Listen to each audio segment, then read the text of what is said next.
दोस्तों, मैं हूं अंजलि और आप देख रहे हैं Indian wild life plus channel. दोस्तों, आज हम आपको हिमाचल प्रदेश के मनाली वाइल्ड लाइफ सेंचुरी की ओर ले चलेंगे। ये सेंचुरी मनाली शहर से बिल्कुल पास में ही है, यहाँ तक कि ये वॉकिंग डिस्टेंस पे ही है। और ऐसा कहते हैं कि अगर आप मनाली घूमने जाते हैं और इस सेंचुरी को नहीं देखते हैं तो ये आपकी यात्रा अधूरी रह जाती है। तो चलिए हम भी चलते हैं और देखते हैं इस सेंचुरी में ऐसा क्या खास है। हमने अपने सफ़र की शुरुआत चंडीगढ़ से की थी। चंडीगढ़ से मनाली करीब 300 किलोमीटर की दूरी पर स्थित है और 7 से 8 घंटे में यहाँ पहुँच जाते हैं। पर इन दिनों गर्मी के मौसम में हैवी ट्रैफिक के कारण हमें समय लग रहा था यहाँ पहुँचने में।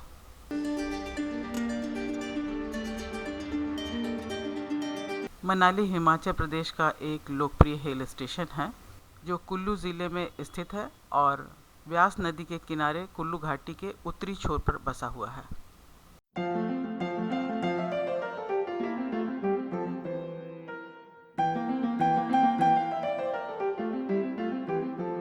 जैसे जैसे हम पहाड़ों पर ऊपर चढ़ रहे थे, मौसम भी सुहाना हो रहा था और सामने की सीनिंग ब्यूटी भी बहुत ही खूबसूरत थी।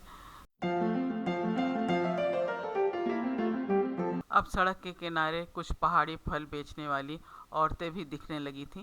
याद कर रहे हैं हमारे को फ्रूट में देखो और यहाँ टीवी में दिखाओ कैसे फ्रूट होते बढ़िया बढ़िया।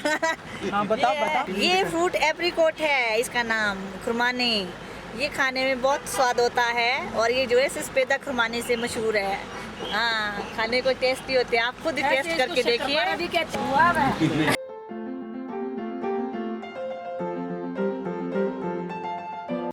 दूर कहीं सामने बर्फ के पहाड़ भी दिखने लगे थे और अब हम मनाली शहर में प्रवेश कर चुके थे।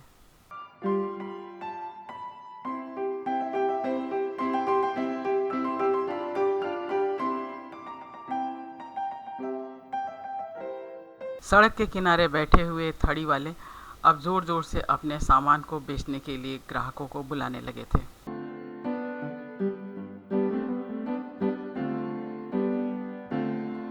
हमने अपने रहने के लिए पहाड़ों के बीच बसे हुए मनाली शहर में न जाकर बल्कि सेंचुरी के पास में ही हिमाचल प्रदेश का ही एक गेस्ट हाउस था, उसमें बुकिंग कराई थी, जिससे अगले दिन सुबह जल्दी हम वॉक करके सेंचुरी पहुंच सकें। घने वृक्षों के बीच बने हुए ये लॉग हट काफ़ी कंफर्टेबल थे। अगले दिन सुबह जल्दी तैयार होकर हम जब बाहर निकले तो हमने बड़ा खूबसूरत नज़ारा देखा। यहाँ पर स्थानीय लोग कोई अपने लोकल फेस्टिवल को मना रहे थे।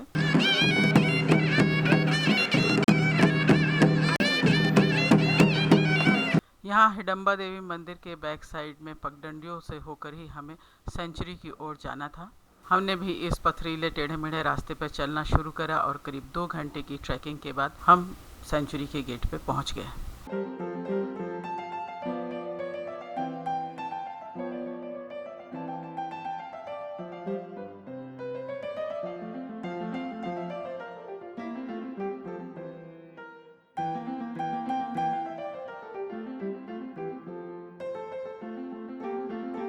सेंचुरी में प्रवेश से पहले टिकट लेना होता है जो बहुत ही नॉमिनल होता है। हमने देखा कि सेंचुरी में कुछ वन अधिकारियों का प्रवेश देखकर यहाँ के स्थानीय क्षेत्रीय वन अधिकारी उनकी ओर बढ़े।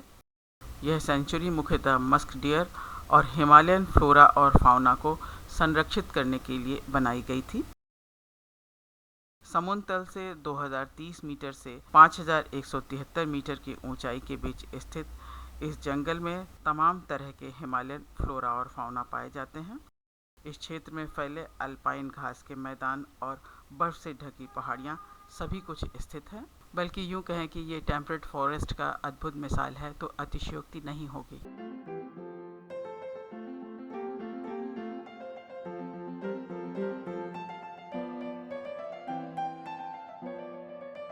करीब 31 वर्ग किलोमीटर के क्षेत्र में फैली हुई ये सेंचुरी 2013 में इंडियन वाइल्ड लाइफ एक्ट के तहत वाइल्ड लाइफ सेंचुरी घोषित की गई।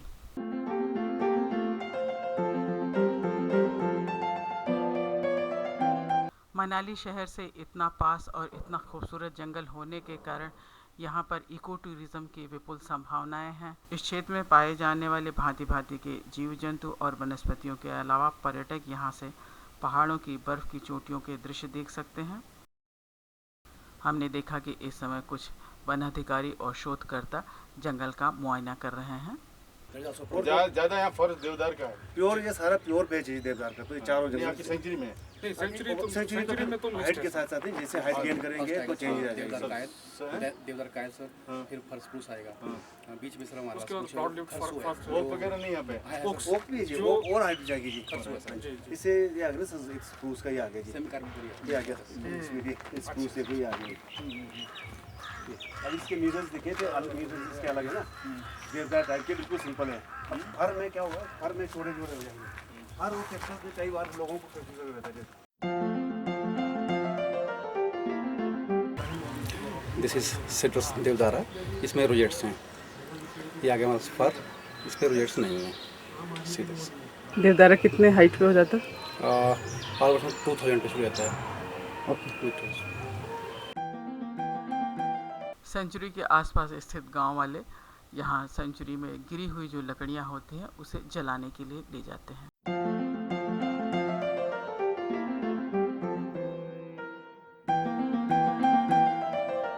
इस अभयारण्य की विशेषता यहाँ के देवदार, केल, वनखौर, अखरोट और मैपल आदि के वृक्ष हैं। विभिन्न प्रकार के श्रब भी यहाँ पाए जाते हैं। औषधीय पौधों के लिए ये सेंचुरी जानी जाती है और चौड़ी पत्तियों में पाए जाने वाले वृक्षों में ओक और रोडोडेंड्रॉन मुख्य हैं।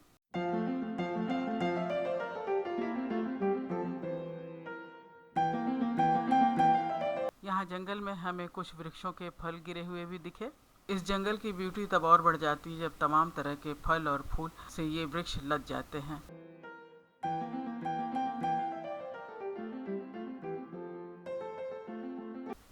और इनके बीच में रहते हैं तमाम तरह के पक्षी जैसे मोनल, चकोर, स्नो पिजन आदि। और यहाँ के विशाल वृक्षों के ओट शरण स्थली हैं। Musk deer, goral, ibex, leopard, Himalayan black bear, porcupine और उड़न गिलहरी आदि जानवरों के। इस सेंचुरी की ब्यूटी में चार चांद लगाते हैं यहाँ पर ऊंचाई से गिरने वाला झरना, जिसका पानी जानवरों के पीने के काम तो आता ही है, साथ में जंगल के वनस्पतियों को सिंचित करता हुआ वो आसपास के गांव तक फैलता है और वहाँ के लोगों को भी लाभ पहुँचाता है। जंगल के बीच कई ट्रैकिंग ट्रेल बने हुए हैं। सेंचुरी में विजिट करने का सबसे अच्छा समय अक्टूबर से फरवरी तक का होता है। इस समय ठंड होती है और आसपास की पहाड़ियाँ बर्फ से ढक जाती हैं।